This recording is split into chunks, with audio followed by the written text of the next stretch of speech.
Praise the Lord. ദൈവകൃപയിൽ ആശ്രയിച്ചുകൊണ്ട് ആരാധനയെക്കുറിച്ചുള്ള എൻ്റെ ചെറിയ ചിന്തകൾ നിങ്ങളോട് പങ്കുവെക്കുകയാണ്.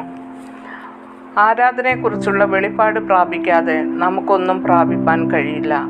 വെളിപ്പാട് പുസ്തകം 22:3 പറയുന്നു, യഹോവയുടെ ദാസന്മാരോ അവർ അവനെ ആരാധിച്ചു.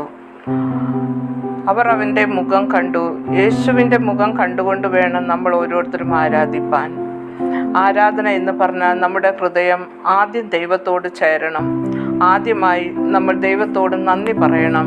രണ്ടാമത് സ്തുതിക്കുക. നന്ദിയുള്ള ഹൃദയത്തോടെ ദൈവത്തിന് വേണ്ടി പാടുന്നതാണ് സ്തുതി. സങ്കീർത്തനം 45:1 പറയുന്നു, ദാവീദ് പറയുന്നു, എൻ്റെ ഹൃദയം ശുഭവചനത്താൽ നിറയുന്നു. കർത്താവല്ലാതെ മറ്റെന്താണ് ശുഭവചനം? അതുകൊണ്ട് നമ്മുടെ ശരീരം കൊണ്ടും ആത്മാവ് കൊണ്ടും ദൈവത്തെ ആരാധിക്കണം, അല്ലെങ്കിൽ മഹത്വപ്പെടുത്തണം. നമ്മുടെ വായിൽ നിന്ന് എപ്പോഴും സ്തുതിയുടെ ജ്വാലയെ പ്രകാശിപ്പിക്കുന്ന വിശ്വാസത്തിൻ്റെ വാക്കുകൾ മാത്രം സംസാരിക്കണം. നമ്മുടെ ഉള്ളിലുള്ള ദൈവ സാന്നിധ്യത്തെ കെടുത്തിക്കളയാൻ പിശാച് ശ്രമിക്കും. അങ്ങനെയുള്ളപ്പോൾ നമ്മൾ വിശ്വാസത്തോടെ പറയണം, മഹത്വത്തിൻ്റെ പ്രത്യാശയായ ക്രിസ്തു എന്നിലുണ്ട്. എന്നിലുള്ളവൻ വലിയവൻ, എന്നിലുള്ളവൻ ഈ ലോകത്തെ ജയിച്ചവനെന്ന് ഉറക്കെ പറയുക. വെളിപ്പാട് 4:11 പറയുന്നു, കർത്താവെ, നീ സർവവും സൃഷ്ടിച്ചവനും എല്ലാം നിന്റെ ഇഷ്ടം ഹേതുവായി ഉണ്ടായതും സൃഷ്ടിക്കപ്പെട്ടതുമാകിയാൽ മഹത്വവും ബഹുമാനവും ശക്തിയും കൈക്കൊള്ളുവാൻ യോഗ്യനെന്ന്. ആ യോഗ്യനായ ദൈവത്തിൻ്റെ മഹത്വത്തിനായി അവനെ സ്തുതിക്കുക. അവൻ്റെ അത്ഭുതങ്ങൾക്കായി ദൈവത്തെ മഹത്വപ്പെടുത്തുക. ദൈവത്തെ കണ്ടെത്തണമെങ്കിൽ ഈ ലോകത്തിൻ്റെ ചിന്തകൾ നമ്മൾ മാറ്റിയെടുക്കണം. ദൈവം ചെയ്തു തരുന്ന ഓരോ നന്മകളെ ഓർത്തും ഏത് വേദനയുടെ മധ്യേയും ദൈവത്തെ സ്തുതിക്കുക. നമ്മൾ സ്തുതിക്കുമ്പോൾ ദൂതന്മാർ നമ്മോട് ചേർന്ന് പാടും. നമ്മുടെ മധ്യേ ഇറങ്ങി വരും. ആരാധിക്കുമ്പോൾ പരിശുദ്ധാത്മാവ് നമ്മുടെ ഉള്ളിൽ ജ്വലിക്കും. അപ്പോൾ ദർശനങ്ങളെ കാണും, ദൈവിക വെളിപ്പാടുകൾ ലഭിക്കും, ദൈവം അത്ഭുതം പ്രവർത്തിക്കും, പല വിടുതലുകളും നടക്കും. വാനത്തിലും ഭൂമിയിലും സമനായവൻ യേശു മാത്രം.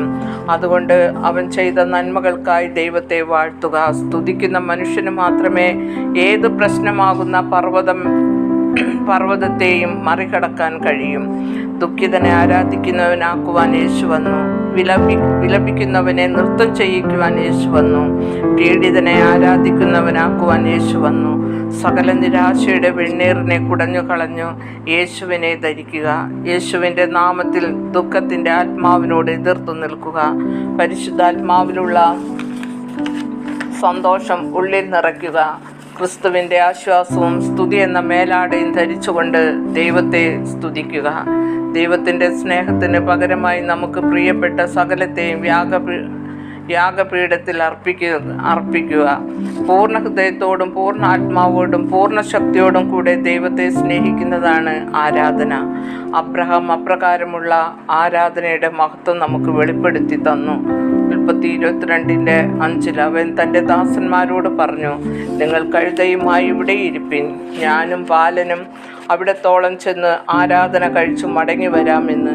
ഇവിടെ ദാസന്മാരെ മാറ്റി നിർത്തിയത് ജീവിതത്തിൽ ഉപേക്ഷിക്കേണ്ട ചിലതിനെയാണ് കാണിക്കുന്നത്. അബ്രഹാം തൻ്റെ മകനെ യാഗം കഴിക്കാൻ പോവുകയാണ്. അബ്രഹാമിന് അതാണ് ആരാധന.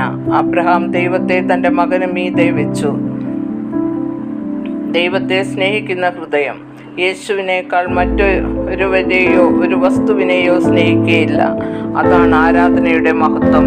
യേശുവല്ലാതെ പ്രിയനാരുമില്ല. ആരാധന ആദ്യം ഹൃദയത്തിൽ നിന്ന് ഉയർന്നു പൊങ്ങി കവിഞ്ഞൊഴുകി ഒരു പ്രവാഹമായി മാറുന്നു. അതാണ് ആരാധന. ആമേൻ.